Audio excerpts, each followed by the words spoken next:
നമ്മുടെ കുറെ പ്രശ്നങ്ങളായിട്ട് വരുന്ന വിഷയമാണ് നോട്ടിഫൈഡ് റോഡ്, അൺനോട്ടിഫൈഡ് റോഡ്, അതുപോലെ കൾഡിസാക്ക്. അതെ. അപ്പോ ഇതിനുള്ള കുറിച്ചൊരു വ്യക്തത നമുക്ക് വിവരണം കൊടുക്കാനുള്ളതാണ്.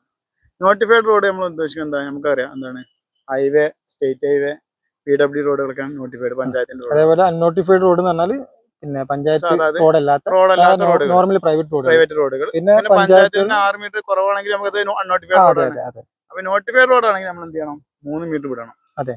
അൺനോട്ടിഫൈഡ് റോഡാണെങ്കിൽ നമുക്ക് എന്ത് 2 മീറ്റർ വിട്ടാൽ മതി. ഫ്രണ്ട് യാർഡിന് 2 മീറ്റർ വിട്ടാൽ മതി. ഇതിലൊന്നും പെടാത്ത റോഡാണ് കൾഡിസാക്ക്. കൾഡിസാക്ക് എന്താ നമുക്കറിയാം, എന്താണ് ഒരു സൈഡ് ക്ലോസ്ഡ് ആയിരിക്കും, കണ്ടീഷൻ ഉണ്ട്. അതിൽ നിന്ന് 2 പോയിന്റാ വരുന്നത്. ഒന്നെന്താണ് 250 മീറ്റർ നീളമുള്ള റോഡ്, 75 മീറ്റർ വരെ ഉള്ളത്. 75 മീറ്റർ വരെയാണെങ്കിൽ നമുക്ക് എന്താണ് 2 മീറ്റർ വിടണം. 75 ആണെങ്കിൽ 1.5 മീറ്റർ ആണ്. അപ്പൊ കൂടാനും പാടില്ല. ബിൽഡിംഗിന്റെ ഹൈറ്റ് എന്താ 7 മീറ്റർ വളരെ ശ്രദ്ധിക്കാതെ എന്ത് ചെയ്യും, 1.5 മീറ്റർ വെച്ചുണ്ടാക്കും.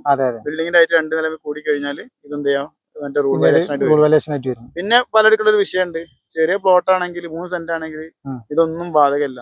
ഇതൊന്നും റോഡിനൊന്നും ഈ ഒരു നിയമം ബാധകമല്ല. കാരണം എന്താ, റോഡിന് ഈ വിടേണ്ട അളവുകൾ എല്ലാ റോഡിനും ബാധകമാണ്.